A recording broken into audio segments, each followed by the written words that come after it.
Présidentielle, l'interview sur Radio Classique et Public Sénat. Bonjour à tous, couvrez-vous, il fait extrêmement froid ce matin. Bonjour Sonia. Bonjour. Bienvenue donc en cette fin de semaine sur l'antenne de Radio Classique et de votre chaîne, donc Public Sénat.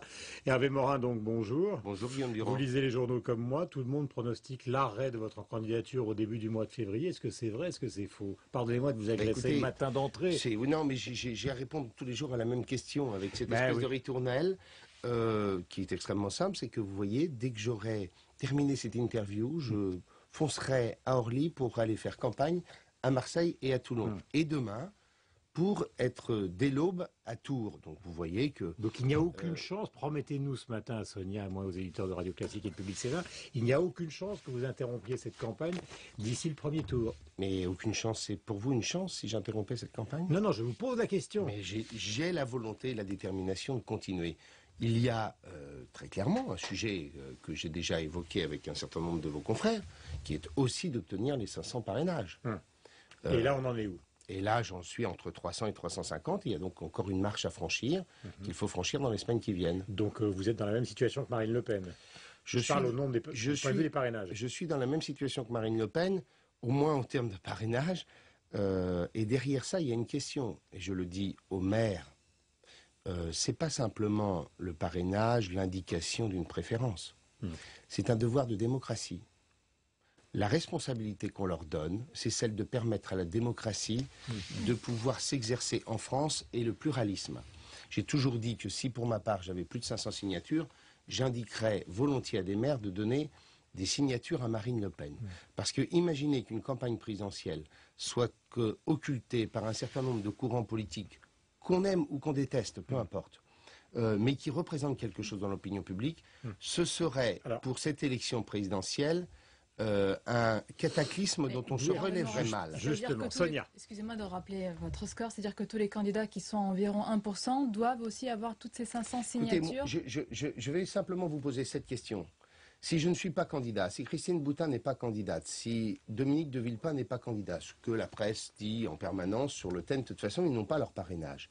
Cela veut dire que pour tout électeur du centre droit, appartenant à la majorité, ayant un choix clair, notamment sur le second tour, c'est-à-dire de dire, au moins eux, on sait pour qui ils vont appeler à voter, à la différence de François Bayrou, qui joue sur l'ambiguïté et l'équivoque. Ça veut dire que pour tous ces Français, il n'y aura aucune solution. La seule, ce sera de dire, c'est Nicolas Sarkozy ou François Bayrou. Excusez-moi de vous dire, c'est un peu court pour une démocratie où il existe un électorat modéré de droite, qui par ailleurs peut être déçu par un certain nombre d'éléments du bilan du quinquennat, et qui souhaite adresser un signal. Et qui souhaite néanmoins, ce que moi je défends, qui est la nécessité d'avoir une force de proposition d'une part. Je rappelle que la TVA sociale que Nicolas Sarkozy a trouvée le 31 décembre 2011, nous l'avons défendue pendant 4 ans à tous les débats parlementaires en permanence. Si nous avions été plus forts, on aurait pu aborder cette question du financement de la protection sociale. Et par ailleurs, je veux une candidature qui soit une candidature force de correction, d'éviter les excès. Ça, il n'y aura personne pour exprimer cela. Hervé Morin, on va revenir sur le fond, mais la question des parrainages est quand même très importante, parce qu'il y a deux hypothèses. Soit c'est les maires qui sont timorés, soit il y a des pressions claires et nettes qui viennent dans les deux camps sur ces maires pour qu'ils n'accordent pas ces parrainages. C'est pas les... J'ai même pas encore terminé. Est-ce que oui ou non il y a des pressions? Est-ce que vous considérez, parce que vous l'avez évoqué cette hypothèse, que le cas de Marine Le Pen n'est pas un bluff et qu'elle risque de se retrouver sans candidature avec environ 20% des intentions de vote? Je n'en sais rien. Faites un effort. Non mais je veux dire... Vous allez au contact des maires tous les jours, donc vous savez bien... Je vais prendre un exemple. Je suis allé dans les Alpes. Après, Sonia enchaîne. Je suis allé dans les Alpes-Maritimes il y a 10 jours ou 15 jours. Le Rudy Sall, député des Alpes-Maritimes, me disait que, selon leur pointage, dans les Alpes-Maritimes, Marine Le Pen aurait eu un parrainage. Département dans lequel le Front National doit faire, 30-35%. Mais sur ordre ou spontané? Non, mais attendez, il y a une question, il y a deux sujets. Bon, il y a le fait que ce soit désormais public, mais surtout, ce que tout le monde a oublié, c'est que désormais, toutes les communes de France sont dans des systèmes d'intercommunalité. Sont dans des systèmes où n'importe quel bout de trottoir que vous faites fait l'objet de ce qu'on appelle des financements croisés, où il y a l'intervention de la communauté d'agglomération, du département, de la région. Et donc vous avez des maires qui vous disent, mais au-delà de l'opprobre des citoyens qui vous disent, mais mon président d'agglomération, il est socialiste, il est UMP, t'as porté mon parrainage. Et donc ça, c'est un sujet, je le dis, qui devra très clairement, c'est trop tard désormais, mais être remis sur la table. On ne peut pas avoir une démocratie qui soit occultée simplement par des histoires de parrainage, alors que désormais les maires sont dans des systèmes et ont pieds et mains liés dans la gestion de leur collectivité au quotidien. Puisque vous voulez qu'on parle du fond, vous avez fait du réchauffement climatique une priorité absolue nationale pour votre programme. Je ne vais pas faire du mauvais esprit et rappeler les températures à l'extérieur, mais est-ce que vous pensez vraiment que c'est un thème porteur et marqueur? Permettez-moi de vous dire que au moment du débat sur le nucléaire et la place des énergies renouvelables, c'en est un. Est-ce qu'on est comme Eva Joly à oublier qu'il y a un an, l'humanité tout entière considérait que la priorité absolue pour la Terre, c'était en effet le réchauffement climatique, la lutte contre le réchauffement climatique, dont on connaît les effets sur le climat, mais je parle aussi en tant qu'ancien ministre de la Défense, dont les effets géostratégiques seront lourds. Quand vous aurez des nations entières qui seront effacées de la planète, comme le Bangladesh, parce que sous les eaux, quand vous aurez à déplacer entre 500 à 800 millions de personnes... Vous portez un programme de centre-droit, on est étonné que vous en faites une priorité absolue.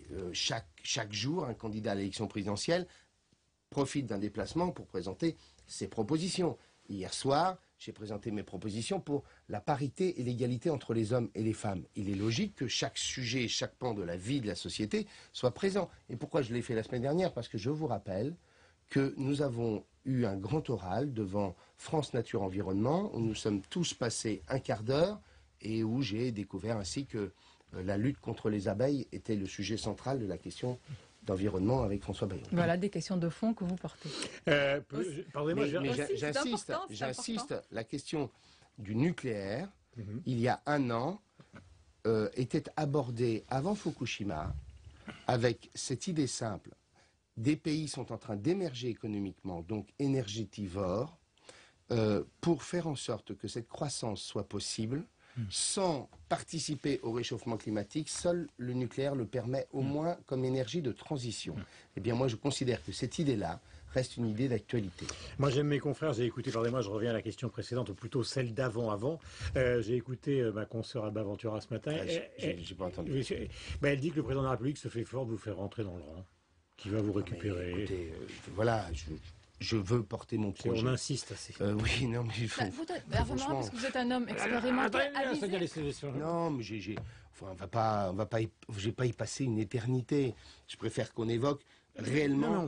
Radio Classique est une radio notamment écoutée par les acteurs économiques du pays. Je préfère qu'on évoque mes propositions économiques ou mes propositions chiffrées, équilibrées, rationnelles sur le retour à l'équilibre budgétaire. Vous avez raison de nous suggérer les questions, mais laissez-nous la rumeur permanente. Vous êtes venu souvent, on parle de toutes ces questions-là, c'est important. Morand, en politique, vous savez que l'entêtement peut mener au sommet ou à l'abîme. Selon vous, votre entêtement vous mènera où? Vous savez, tout ce qui ne tue pas en politique renforce. C'est une belle devise. Non, mais c'est quelque chose que vous devez... Vous savez, dans la vie de chaque homme politique ou chaque femme politique, vous avez des hauts et des bas. Et la seule chose qu'on finit par retenir, c'est est-ce que le type-là que vous avez en face de vous, il a été courageux, déterminé et volontaire, quelle que soit la situation.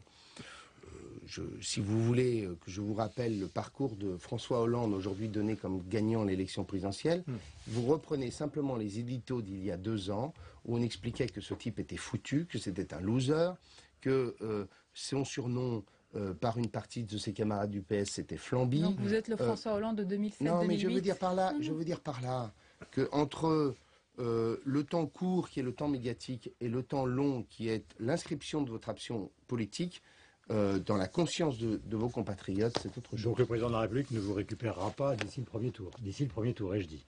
Je vous dis que je continue. Laura Fall, puisqu'on parle des questions de fond qui sont très importantes pour le commerce extérieur français, vous avez été ministre de la Défense, tout le monde le sait.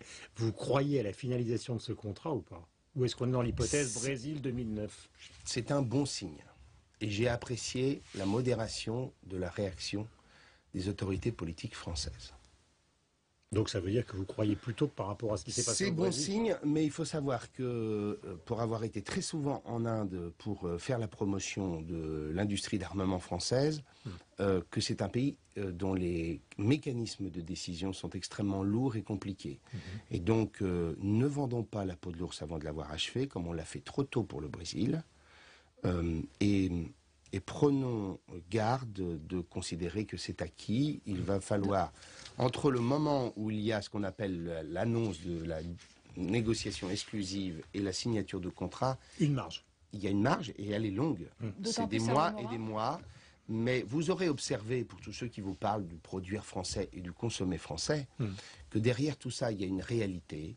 C'est qu'aujourd'hui, le monde étant un monde global, il est fait d'échanges et qu'il est fini le temps des colonies où on pouvait acheter des matières premières et où nous, on vendait des produits finis. Parce que vous aurez remarqué que dans les éléments mis en avant pour le choix du Rafale, tout du moins pour l'entrée en négociation exclusive, il y a notamment une chose simple, c'est des transferts de technologie et le fait qu'il y aura des échanges équilibrés avec l'Inde. Vous avez noté aussi que devant le Parlement britannique hier, David Cameron a dit qu'il allait tout faire justement pour faire changer l'Inde d'avis et réviser peut-être sa décision sur leur avion, c'est-à-dire l'Eurofighter. Est-ce qu'ils peuvent encore revenir dans la course, vous qui connaissez ces négociations? Tant que c'est pas signé, tout est possible. C'est aussi simple que cela. Là, aujourd'hui, la discussion est face-to-face, si je puis dire, face à Dassault. Donc c'est à Dassault maintenant de faire en sorte que le contrat puisse être signé.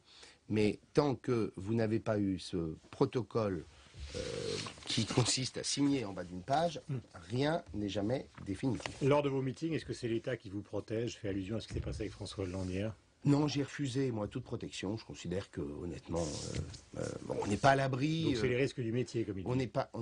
On n'est pas à l'abri d'un désaccès. C'est clair.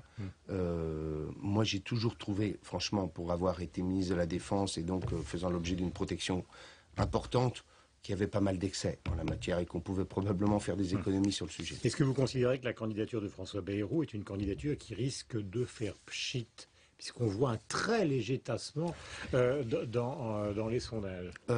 Je lui reconnais volontiers le fait qu'il... Vous avez tellement été proche de lui. Oui, bien sûr. Je reconnais volontiers le fait que la question de la dette, il a été le premier, et nous avons été ensemble ceux qui avons mis en garde les Français sur le sujet.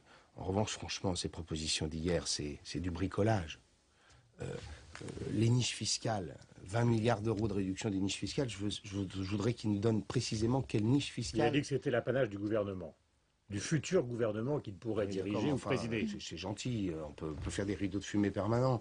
Il n'y a aucune mesure concrète et réelle sur un des moyens de réduire le déficit, qui est la croissance. Programme le plus rigoureux. Non, on est dans le voilà, c'est du flou sur tous les sujets. On présente des chiffres. Écoutez, moi je veux bien. Guillaume Tabar l'évoquait, 35 milliards d'euros de réduction de la dépense publique. Alors, d'accord, mais dites-moi quoi? Moi, je peux vous le dire, j'ai fait un plan, tout est chiffré, détaillé, mesure par mesure.